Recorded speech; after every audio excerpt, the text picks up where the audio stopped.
ஏன்னா கிட்டத்தட்ட ஒரு 1.5 வருஷத்துக்கு அப்புறம் நான் நடிச்ச படம் வெளிவருது. கோழி பண்ண செல்லதுரை லீடா. எல்லாருக்குமே வந்து சினிமா வந்து ஒரு வாட்டி தான் கை கொடுக்கும்னு சொல்லுவாங்க. ஏன்னா அப்போ நம்ம யூஸ் பண்ணிக்கலாம்னா 2வது வாட்டி தருவோம். அது எப்பவும் தெரியாது. அது வரைக்கும் ஹார்ட் ஒர்க் பண்ணணும் எல்லாம் ஓகே. பட் இவ்வளோ சீக்கிரமா எனக்கு வந்து அது நடந்தது ரொம்ப பாக்கியமாகவும் ரொம்ப பெருமையாகவும் இருக்கு எனக்கு. ஃபர்ஸ்ட் என்னை வந்து செந்தாமரை செல்வியா வாழ வச்ச டைரக்டர் சீனு ராமசாமி சாருக்கு ரொம்ப ரொம்ப நன்றி. ஏன்னா நான் எதிர்பார்க்கல. ஏன்னா இடிமுழக்கம் பண்ற டைம்லயே நான் வந்து ஆடிஷன் போய் செலக்ட் ஆயிருந்தேன். பட் அந்த கதாபாத்திரத்துக்கு நான் வந்து பொருத்தமா இல்லாத காரணத்தினால நான் இதுல பண்ண முடியல. ரொம்ப ஃபீல் பண்ணேன். ஆக்சுவலா நிஜமாவே ரொம்ப ஃபீல் பண்ணேன். ஏன்னா அப்பெல்லாம் என்னன்னா நான் வெயிட் பண்ண டைம். ஏன்னா எல்லாரும் கேட்டுட்டு இருந்தாங்க அடுத்தது என்னன்றப்போ எனக்கு தெரியல அடுத்தது என்ன, நான் வெயிட் பண்ணிட்டு இருக்கேன் அப்படிதான் சொல்ல முடிஞ்சுது. ஏன்னா நிறைய கனவுகளோட ஈவன் சத்யா மாதிரி நிறைய பேர் வந்துட்டு இருக்காங்க. ஸோ அவங்களுக்கு எல்லாம் கை கொடுக்கணும், இல்லை பேஷண்ட்டாக வெயிட் பண்ணணும். எனக்கு வேண்டிய கதாபாத்திரம் எனக்கான கேரக்டர் அமையணும்னா அதுக்கு நம்ம ரொம்ப பொறுமையாக வெயிட் பண்ணணுன்ற ஒரு விஷயம் இருக்கு.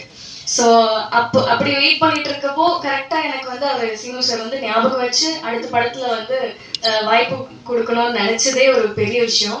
ஸோ ரொம்ப ரொம்ப thank you Seenu Ramasamy sir. And இந்த படத்தை பற்றி சொல்லணும்னா ஏகன் ஆக்சுவலி ஒரே காலேஜ் நாங்கள் 2 பேரும் லேலா.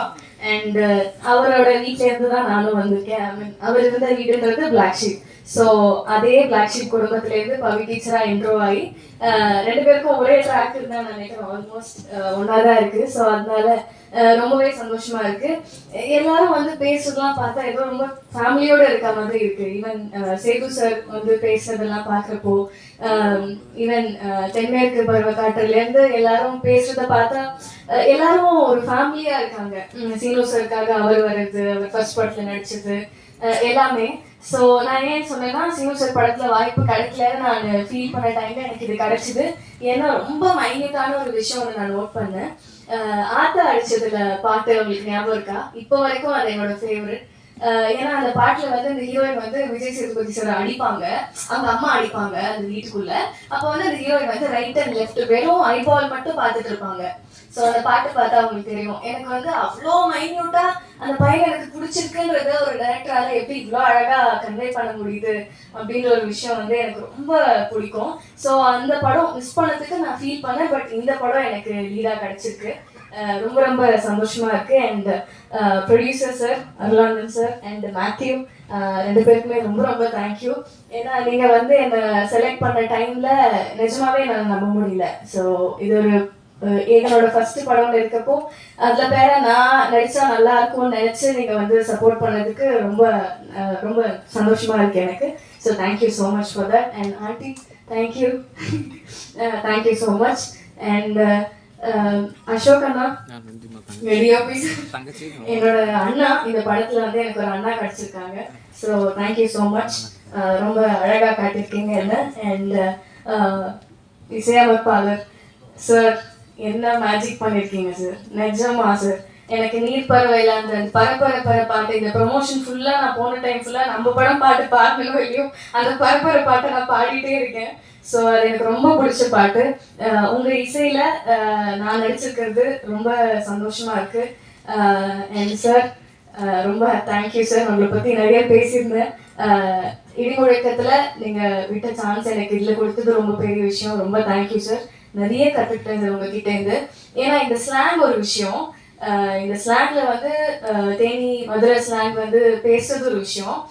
இன்னொரு கஷ்டமான விஷயம் என்ன இருந்ததுன்னா டக்கு டக்குன்னு மாற்றிட்டே இருக்கிற டைலாக் வந்து செட்டில். ஸோ அது வந்து கண்டிப்பாக சார் வந்து இப்போ வரைக்கும் ஒர்க் பண்ண ஆர்டிஸ்ட் எல்லாமே ரொம்ப பெரிய ஆளுங்க தான். ஸோ நாங்கள் எங்களையும் வந்து படத்தில் செலக்ட் பண்ணதே பெரிய விஷயம். ஸோ நாங்கள் அதை கற்றுக்கிட்டு பண்ணுறதுக்கான பேஷன்ஸ் அவருக்கு இருந்தது வந்து ரொம்ப பெரிய விஷயமா இருக்கு. So thank you so much sir, எங்களுக்கும் ஒரு பிளாட்ஃபார்ம் அமைச்சு கொடுத்ததுக்கு. நான் சொன்ன மாதிரி சார் காத்திருந்தேன்னு ஒரு அழகான பாட்டு கொடுத்துருக்காரு. Thank you so much Raghunandan sir. ரொம்ப சந்தோஷமா ஃபீல் பண்றேன். இன்னொரு பாட்டும் இருக்கு, எல்லாருமே சொல்லியிருப்பாங்க அந்த பாட்டை பத்தி. ஸோ பொண்ணான போட்டப்புல இல்ல உங்க பேரு எனக்கு Sathya Sathya sorry sir. So தங்கச்சியா நடிக்கிற Sathya really she is an amazing talent. So அவங்களுக்கும் ஆப்பர்ச்சுனிட்டி கொடுத்தது ரொம்ப சந்தோஷமா இருக்கு. இல்லை சார், எல்லாருமே புதுசான டீம் தான். அதனால இவ்வளோ புது குழுக்கு இந்த மாதிரி ஒரு பெரிய டைரக்டர் டைரக்ட் பண்ணியிருக்கிறதுன்றது ரொம்ப பெரிய விஷயம் சார். அதனால தான் மென்ஷன் பண்ணி சொல்லணும்னு தோணுது. Thank you so much sir. And Sakthi film factory sir, thank you so much for joining hands. ரொம்ப சந்தோஷமா இருக்கு. எல்லாரும் சொன்ன மாதிரி நீங்க எடுக்கிற எல்லா படமுமே வெற்றி படமா அமையுது. ஸோ எங்களுக்கும் அதே மாதிரி அமையணும்னு ஆசைப்படுறோம். அது கண்டிப்பா நடக்கும். எல்லாரும் போய் September 20th படம் பார்க்கணும். ஸோ நான் முன்னாடியே சொன்ன மாதிரி எனக்கும் ரொம்ப எமோஷனலா இருக்கு. பேச முடியல. பட் டைரக்ஷன் டீம் மிஸ் பண்ணிட்டேன். Thank you so much. எல்லாருக்கும் ரொம்ப ஹெல்ப் பண்ணீங்க. ரொம்ப ஹாப்பியா இருக்கு உங்க எல்லாருக்கூடயும் ஒர்க் பண்ணதுக்கு. ஏகா வாங்க. ஹீரோ அப்படியே பக்கத்துல போய் நின்னுட்டாங்கன்னா போட்டோஸ் இவ்வளவு நேரம் மைக் வேலை செய்யல. இல்ல இல்லப்பா, சாரி, நான் ரொம்ப அதிகமா பேசுறேன். இல்ல, என்னன்னா எனக்கு தெரியாது இல்லையா, அவங்களுக்கு வந்து கண்டிப்பா ஒரு அப்பா இருக்காங்க, கிடைச்சிருக்காங்க உனக்கு பண்றதுக்கு. அண்ட் எங்க அப்பா அம்மாவால சப்போர்ட் பண்ண முடியுமே தாண்டி எவ்வளவு விஷயம் பண்ண முடியும்ன்றது வந்து ப்ரொடியூஸ் பண்ணணும், அதெல்லாம் பெரிய விஷயம். So your dad is producing your film, that's a big thing. So எனக்கு நிஜமாவே எனக்கு தெரியல இதுக்கப்புறம் இன்னொரு லீடா படம் பண்ண போறேனா இல்லை எப்போ பண்ண போறேன்னா எனக்கு தெரியாது. ஸோ அதனால I really want to use this stage. ஏன்னா அவ்வளோ எமோஷனலாக இருக்கேன்னா லிட்டரலாக ஒரு 1.5 வருஷம் வெயிட் பண்ணுறதுன்றது சாதாரணமான விஷயம் கிடையாது. ஏன்னா நான் குட்டி குட்டி ரோல்ஸ் நடுவில் நிறைய வந்தது. எனக்கு என்னன்னா மீனிங்ஃபுல்லாக நான் ஒரு படமோ கேரக்டரோ பண்ணணும்னு ரொம்ப ஆசை. ஏன்னா நான் சொன்ன மாதிரி 2 நாளுக்கு அப்புறம் அடுத்து என்னென்ன கேட்டுட்டு இருந்த டைம்லலாம் நம்மளுக்கு என்ன தோணும், ஒரு ஆர்டிஸ்டா சரி வரும், எப்போ வரும்னு தெரியாத நம்ம ஓடலாம் அப்படி தோணும். அதுக்கு வந்து பலம் கொடுக்கறது வந்து ஃபேமிலியும் ஃப்ரெண்ட்ஸும் அண்ட் அப்பப்போ ஃபேன்ஸ் அனுப்புகிற மெசேஜும் தான் இருந்தது எனக்கு. ஸோ எல்லாருக்குமே சப்போர்ட் பண்ண எல்லாருக்குமே எனக்கு thank you. First of all I'm very happy.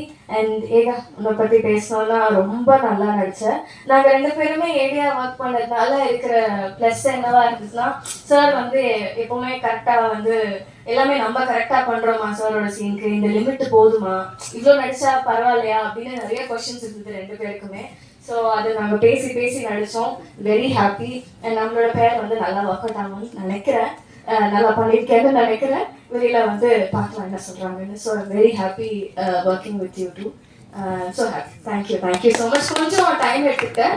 But என்னோட அப்பா அம்மா மட்டும் நான் ஸ்டேஜுக்கு கூப்பிட்டுக்கலாமா, இஃப் யூ டோன்ட் மைண்ட்? ஒரு நிமிஷம். ஏன்னா நிஜமாவே எனக்கு ரொம்ப பெரிய ஒரு ஸ்டேஜ், ரொம்ப எமோஷனலான ஸ்டேஜ். ப்ளீஸ்.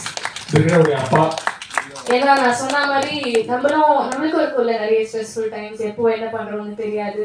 ஸோ அந்த டைம்ல எல்லாம் பாசிட்டிவா எது நீ உனக்கு அமையும் நல்ல படங்கள் வரும், நீ விட்டாத மாறா அப்படின்னு சொன்னதெல்லாம் என்னோட ஃப்ரெண்ட்ஸ் அண்ட் ஃபேமிலி மட்டும்தான்.